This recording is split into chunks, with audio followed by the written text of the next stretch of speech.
وما ارسلناك الا رحمة للعالمين ان الله وملائكته يصلون على النبي يا ايها الذين امنوا صلوا عليه وسلموا تسليما مولاي صل وسلم دائما ابدا على حبيبك خير الخلق كلهم ماہ ربیع الاول حضور نبی کریم رؤوف الرحیم صلی اللہ تعالیٰ علیہ وسلم کی آمد ان کی ولادت باسعادت کا ماہ مقدس، اسی کی مناسبت سے حکومت پنجاب محکمہ تعلیم ایجوکیشن کی طرف سے اسکول کے جو ہے ہائی اسکولس کے جو ہے وہ مقابلہ جات آج الحمدللہ گورنمنٹ ہائی اسکول کی ہو رہی ہے۔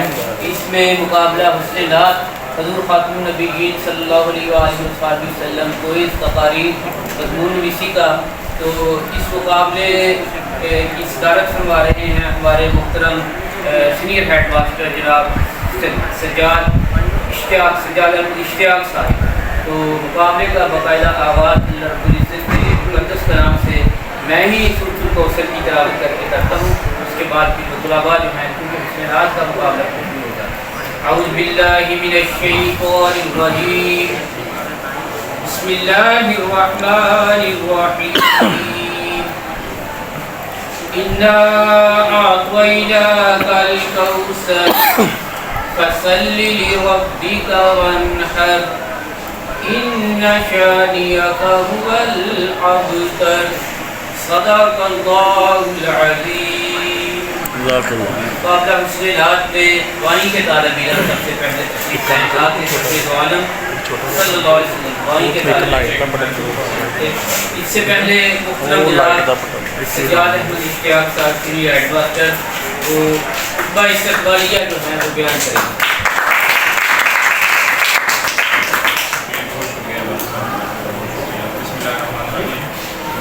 آج کا یہ جو آج کے مقابلہ جات ہیں اس میں نعت خوانی، تقاریر اور کوئز مضمون نویسی یہ ہیں مقابلہ جات آج کے لیے۔ تو اس میں جو بھی پارٹیسپینٹ، جو بھی شرکا، استاد کرام اور بہت ہی ہمارے پیارے پیارے طلباء حصہ لینے کے لیے آئے ہیں، ان کو ہم گورنمنٹ ہائی اسکول بھوپال والا میں خوش آمدید کہتے ہیں۔ اصل میں پڑھائی کا والدین کی طرف سے بھی اور اساتذہ کی طرف سے بھی کہہ رہے ہیں تیری تقریر ہے توجہ دی جاتی ہے۔ میرے بیگ نیلا جا ڈبا پہ گڈی لے کے ایکٹیویٹیز ہیں اس کی طرف توجہ ذرا کم ہو جاتی ہے، لیکن پھر بھی حکومت پنجاب کا ہم شکر گزار ہیں کہ وہ گاہے بگاہے ہمیں یاد دہانی کرواتی رہتی ہے کہ یہ بھی اہم پارٹ ہے تعلیم کا۔ تو اسی سلسلہ میں یہ ماہ ربیع الاول کے سلسلہ میں یہ آج کے مقابلہ جات ہیں۔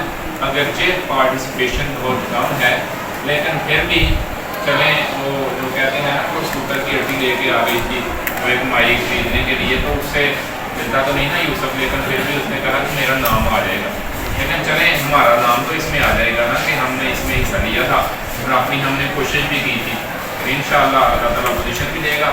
تو اس میں ججز ہمارے اساتذہ کرام ہیں، چاہے ہمارے کینڈیڈیٹ اس میں شامل ہوں، ہمارے بچے یا یہ جو دلچسپی سے بچے ہیں وہ بھی ہمارے بچے ہیں۔ تو میں نے سر سے کہا ہے کہ ان کے استاد محترم کو بھی بے شک جاجی کے طور پہ بٹھا لیں، آپ نے بھی جس کو مناسب سمجھیں بٹھا لیں۔ تو یہ آپ نے ذہن میں بالکل نہیں لانا، بلکہ آپ متاثر بھی نہیں ہوں گے کہ پوری ایمانداری سے یہاں سے پہ جو پوزیشنز ہیں نا وہ پوری ایمانداری سے ہم انشاءاللہ ہم کریں گے۔ باقی اللہ کے لیے آپ آگے بھی جا کے ضلع تک اور پنجاب لیول تک آپ کمپیٹ کریں اور پوزیشن حاصل کریں۔ بہت شکریہ، ہماری طرف سے ہم جو انتظام کر سکتے تھے وہ ہم نے کیا۔ باقی اس میں اگر بڑی پیشی رہ گئی ہو تو وہ درگزر میں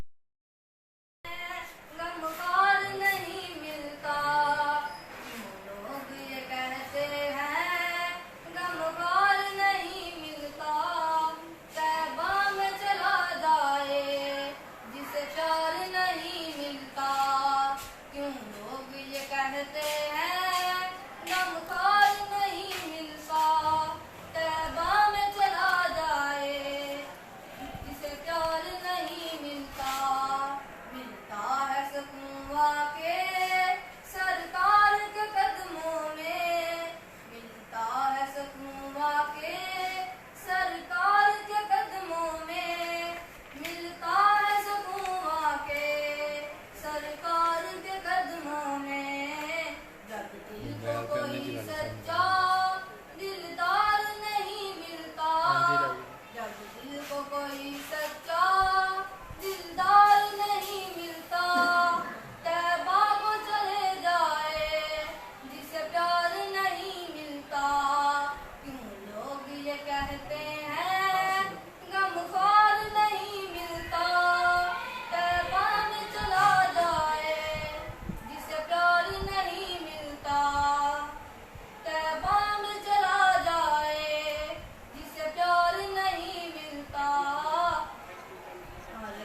بخشائی کا موقع دیا گیا ہے.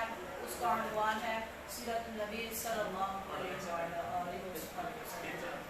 جناب والا یہ تو وہ موضوع ہے جس کو اگر بیان کیا جائے تو سمندروں کی سیاہی کو تو سمندر کے پانی کو سیاہی بنا دیا جائے, زمین سے لے کر آسمان تک کے خلا کو اوراق بنا دیا جائے, سمندروں کے درختوں کو قلب بنا دیا جائے, تو یہ تو گمان کیا جا سکتا ہے کہ سمندروں کی سیاہی خشک ہو جائے گی, زمین سے لے کر آسمان تک کا خلا پر ہو جائے گا, درختوں کے قلم ٹوٹ جائیں گے, لیکن سیرت پاک کا ایک باب بھی پورا نہ ہوگا, کیونکہ زندگیاں بیت گئی قلم ٹوٹ گئے, زندگیاں بیت گئی قلم ٹوٹ گئے, سیرت پاک کا ایک باب بھی پورا نہ ہو سکا. جناب والا نبی کریم خاتم النبیین صلی اللہ علیہ وآلہ وسلم کی آمد سے قبل عرب میں جہالت کا دورہ تھا, انسانی قدریں ناپید تھی, انسان گروہوں میں تقسیم در تقسیم تھا, لسانی تعصب عروج پر تھا, کہیں پانی پینے پلانے پہ جھگڑا, کہیں گولا آگے دورانے پہ جھگڑا, یوں ہی روز ہوتی تھی تکرار ان میں, یوں ہی روز چلتی تھی تلوار ان میں. جناب والا انسانیت امن کی متلاشی تھی تو رحمت خدا بندی کو جوش آتا ہے, انسانیت کو ظلم و جبر سے نکالنے کے لیے, ان کے دکھوں کا مداوع کرنے کے لیے آقائے دو جہاں صلی اللہ علیہ وآلہ وسلم کو مبعوث فرمایا, اور ساتھ میں یہ ارشاد فرمایا وما ارسلناک الا رحمۃ للعالمین. جناب والا میرے نبی سخاوت میں سب سے اعلیٰ تھے, بولنے میں سب سے زیادہ شفیق, ہمیشہ سچ بولنے والے, لوگوں کی مدد کرنے والے, لوگوں کی امانتوں کا خیال رکھنے والے, اور جو بھی آپ کو دیکھتا مرعوب ہو جاتا.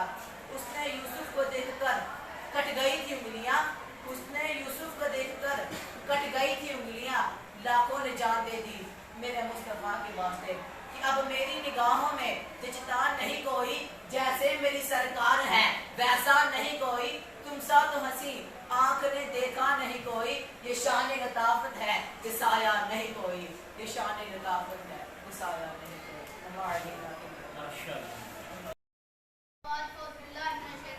بسم اللہ الرحمن الرحیم.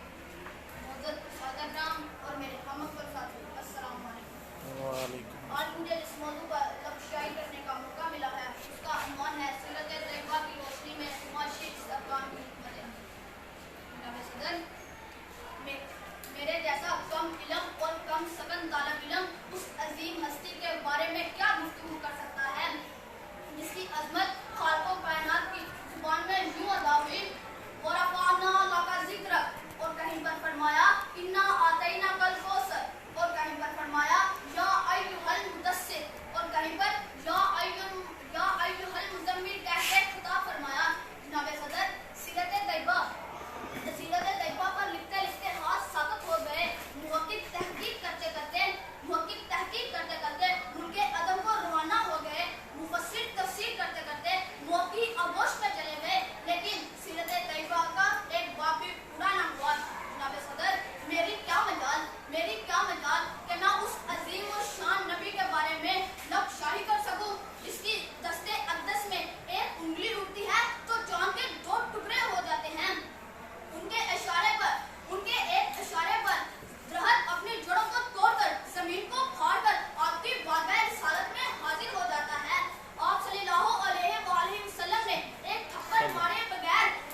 Rajim. Bismillahir Rahmanir Rahim. Honorable chief guests, respectable teachers, and my dear fellows, Assalamu alaikum. Sir, before going ahead, I would like to extend a warm welcome to every person present over here. Also, I want to thank all of you for giving me this golden opportunity to share my thoughts on this thought-provoking and beautiful proverb that is Siratun Nabi sallallahu alaihi wasallam. Sir, history shows that mankind stood on the verge of chaos before sallallahu alaihi wasallam. In the 5th and 6th century, the people of Arab was fully involved in the people of Arab was fully involved in the sort of malpractices. At this time, Allah Ta'ala raised a Rasul among them. His name is Muhammad sallallahu alaihi wasallam, who become Rahmatul lil Alameen for the whole world. It is he who gave the idea and the bliss of oneness of Allah. His mission was to eradicate the ignorance. His mission was to demolish disbeliefs and ignorance. In the end, I would like to quote some words that his morals and characters are an embodiment of Holy Quran. Thank you. Allah Hafiz.